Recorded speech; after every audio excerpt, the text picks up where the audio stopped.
Selain itu pemirsa, pasca pembatalan rencana undang-undang RUU oleh DPR RI terkait dengan keputusan Mahkamah Konstitusi nomor 60 tahun 2024 tak membuat reda aksi mahasiswa dan sejumlah elemen masyarakat di sejumlah daerah di Indonesia. Mereka tetap melakukan aksi dan mengawalnya. Lantas seperti apa alur selanjutnya dari proses hukum ini? Berikut penjelasan pakar hukum tata negara Universitas 17 Agustus Untak Surabaya, Dr. Hufron.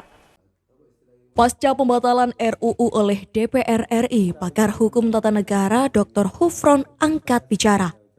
Menurutnya, jika benar DPR tidak melanjutkan pembahasan di paripurna, tentu KPU harus segera merubah peraturan KPU tentang persyaratan pasangan calon kepala daerah di Indonesia.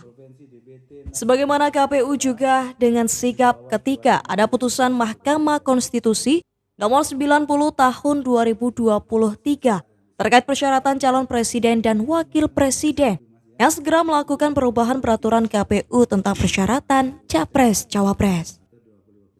Namun, menurut Hufron, ada yang mengkhawatirkan hal ini hanya sebagai pengalihan sesaat yang nantinya akan dikedok. Ini jika dilihat masa jabatan DPR RI adalah di periode 2019-2024 berakhir 30 September. Itu artinya jika ini di paripurna masih banyak waktu untuk melanjutkan persidangan. Jadi kalau betul bahwa DPR tidak melanjutkan pembahasan di paripurna, ya tentu KPU harus segera merubah peraturan KPU tentang persyaratan pasangan calon kepala daerah di Indonesia. Sebagaimana KPU juga dengan sigap ketika ada putusan Mahkamah Konstitusi 90 2023 terkait persyaratan calon presiden dan wakil presiden, segera kemudian melakukan perubahan peraturan KPU tentang persyaratan calon presiden dan wakil presiden.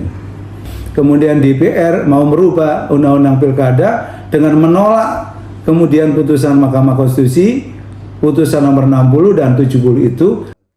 Bagi Hufron yang terpenting adalah mengawal putusan MK, karena MK adalah satu lembaga yang diberi amanat oleh konstitusi sebagai menjaga konstitusi.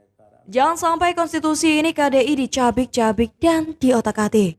Dari Surabaya, Ali Husnan melaporkan.